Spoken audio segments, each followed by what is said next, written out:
काली रात।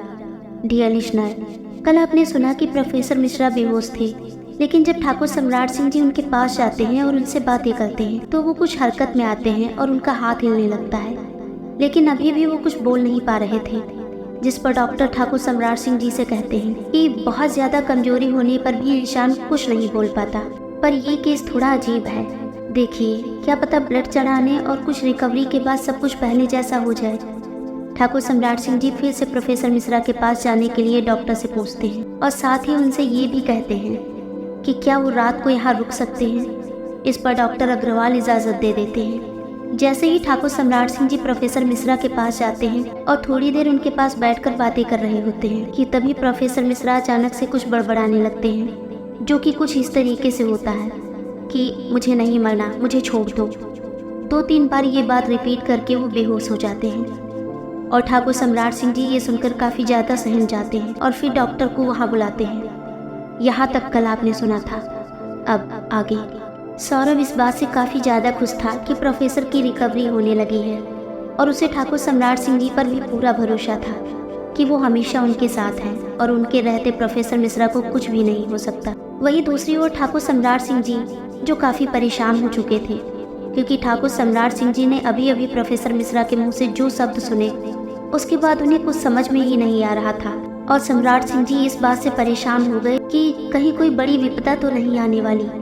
ठाकुर सम्राट सिंह जी अपने मन में सोचते हैं, आखिर ये सब क्या हो रहा है। प्रोफेसर साहब ने ऐसा क्यों कहा कि मुझे मत मारो, मुझे छोड़ दो। ऐसा तो कोई तभी कहता है जब कोई उसके सामने हो और मारने वाला हो, लेकिन यहाँ तो हमारे अलावा कोई और था ही नहीं। या फिर नहीं, बहुत ज़्यादा सोच रहा हूँ मैं, ऐसा नहीं हो सकता।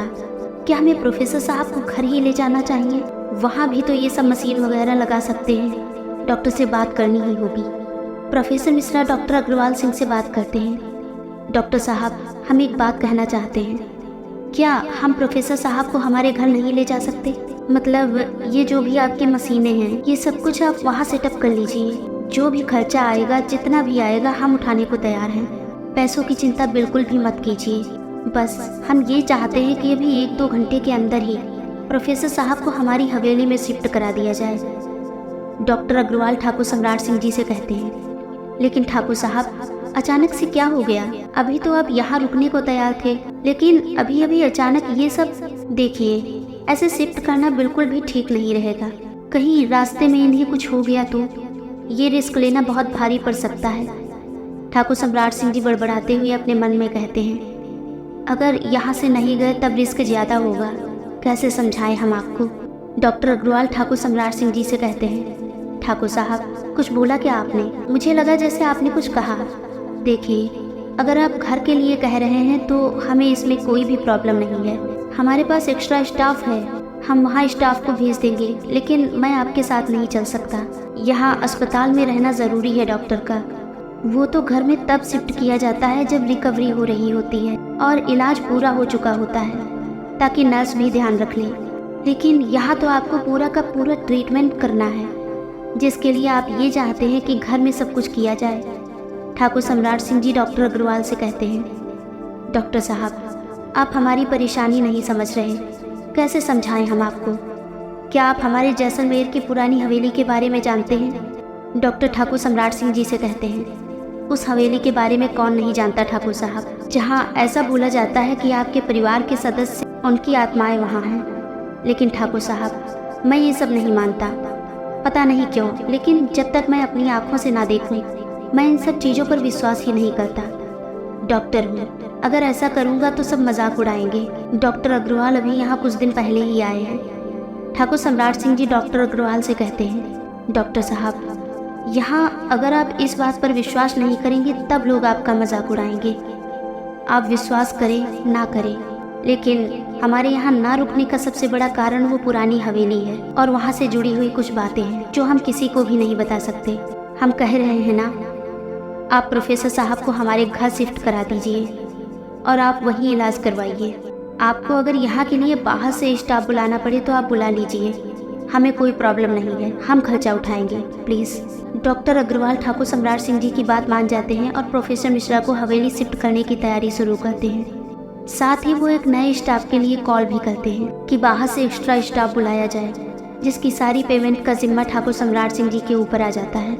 लेकिन ठाकुर सम्राट सिंह जी तो बस इस सब से बचाना चाहते थे, जिसके लिए वो कोई भी कीमत देने को तैयार थे। वहीं दूसरी ओर जोधपुर में सौरभ के घर। सौरभ काफ़ी खुश था जब से उसे रिकवरी के बारे में पता चला था कि तभी उसका फ़ोन रिंग करता है और ये फ़ोन ठाकुर सम्राट सिंह जी का होता है। जैसे ही सौरभ फ़ोन उठाता है, ठाकुर सम्राट सिंह जी सौरभ से कहते हैं, हेलो सौरभ, हमने आपको ये बताने के लिए फ़ोन किया है कि हम प्रोफेसर साहब को घर ले जा रहे हैं। सौरभ ठाकुर सम्राट सिंह जी से पूछता है, दादू साहब, क्या प्रोफेसर साहब बिल्कुल ठीक है? इतनी जल्दी कैसे हुआ ये सब? मतलब अभी तो आप बोल रहे थे कि वीकनेस की वजह से कुछ बोल नहीं पा रहे हैं, और अब अचानक आप उन्हें घर ले जा रहे हैं। ठाकुर सम्राट सिंह जी सौरभ से कहते हैं, सौरभ, अगर हम तुम्हें सच्चाई बताएंगे ना तो तुम्हारी रूह कांप उठेगी। खैर, अभी बात इतनी है कि उनको होश नहीं आया है। उस समय होश आया था, लेकिन कुछ देर बाद वो फिर से बेहोश हो गए।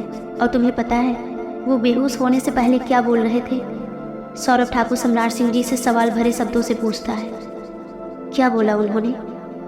ठाकुर सम्राट सिंह जी सौरभ को जवाब देते हैं, उन्होंने 2-3 बार एक ही सेंटेंस रिपीट किया था, वो ये कि मुझे नहीं मरना, मुझे जाने दो। ये सेंटेंस हमारे दिमाग में इतना घर कर गया है कि वही बात बार बार मन में आ रही है, और एक बात समझ ही नहीं आ रही कि प्रोफेसर साहब ने आखिर ऐसा कहा क्यों। सौरभ ठाकुर सम्राट सिंह जी से कहता है, दादू साहब, कहीं वो आत्माएं वहाँ तो।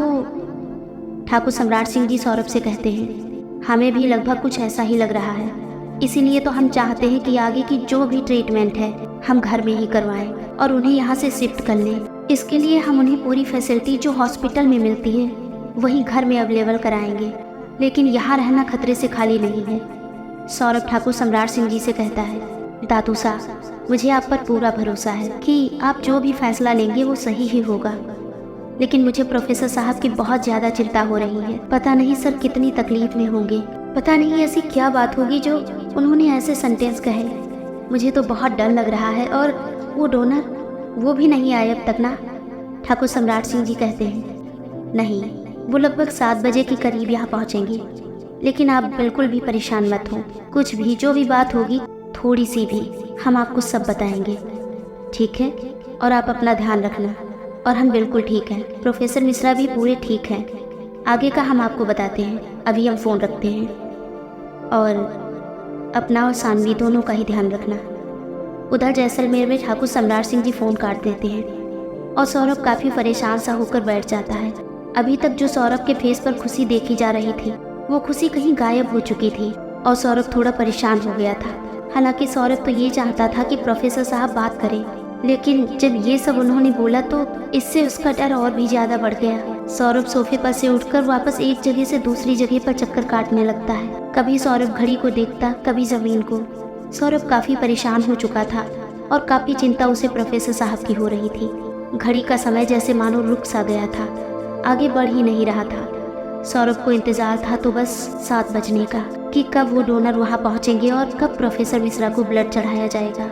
अभी सौरभ इधर से उधर चक्कर काट ही रहा था कि तभी उसे सानवी के चिल्लाने की आवाज़ आती है, जिसे सुनकर तुरंत वहाँ भागा भागा उसके कमरे की ओर जाता है। जैसे ही सौरभ सानवी के कमरे में पहुँचता है, देखता है कि सानवी अपने बिस्तर पर उठकर बैठी हुई है और बेड के पास में एक चूहा घूम रहा है। सौरभ सानवी से कहता है, क्या हुआ सानवी, तुम चिल्लाई क्यों, कुछ हुआ क्या? सानवी हकलाते हुए कहती है, चूहा। सौरभ अपने सर पर हाथ मारते हुए कहता है, हे भगवान, क्या होगा इस लड़की का? तुम्हें चूहे से भी डर लगता है? और किस किस से डर लगता है देवी जी, जरा बताएंगी आप मुझे? सानवी सौरभ से कहती है, मजाक बाद में उड़ा लेना, पहले इसे भगाओ ना। और मुझे किस किस से डर लगता है, उससे तुम्हें क्या? बस चूहे से लगता है और इसे भगा दो। सौरभ वहाँ से उस चूहे को भगाता है और फिर जाकर सानवी के पास वापस ही बिस्तर पर बैठ जाता है। सौरभ सानवी से कहता है, यार कितनी डरपोक हो तुम, चूहे से कौन डरता है? और मुझे तो पता ही नहीं, तुम बनती तो इतनी शेरनी हो और चूहे बिल्ली तुम इनसे डरती हो। सानवी सौरभ से कहती है, मैं डरती नहीं हूँ, बस एक बार मुझे चूहे ने काट दिया, इसलिए मुझे चूहों से डर लगता है। काटा बहुत तेज से था ना, बहुत खून निकला था, पता है? सानवी की बात सुनकर सौरभ हंस देता है और कहता है, चूहा भी काटता है क्या? मतलब मैंने सुना है कुत्ते ने काट लिया, बिल्ली ने काट लिया, बंदर ने काटा, सांप ने काटा, पर चूहे ने काटा। ये तो शायद तुम्हारे मुंह से ही सुन रहा हूँ। सानवी सौरभ से कहती है, हंसना बंद करो वरना तुम्हारे दांत तोड़ दूंगी। चूहा काटता है, समझे? सौरभ सानवी की बात सुनकर हंस देता है, लेकिन ये हंसी पता नहीं क्यों पर दिल से नहीं थी। सौरभ के मन में प्रोफेसर मिश्रा के लिए चिंता बढ़ती ही जा रही थी और ये बात वो सानवी को भी नहीं बता सकता था। आखिर ऐसी कौन सी बात है जो ठाकुर साहब बताते बताते रुक जाते हैं? आखिर ऐसा क्या राज है हवेली में जो ठाकुर सम्राट सिंह जी छुपाना चाहते हैं? इस तरह के कई सारे सवाल होंगे आपके मन में, और इन सारे सवालों के जवाब जानने के लिए सब्सक्राइब कीजिए हमारा चैनल और सुनते रहिए ये प्यारी सी कहानी रिश्ता पूर्वजन्म का। धन्यवाद।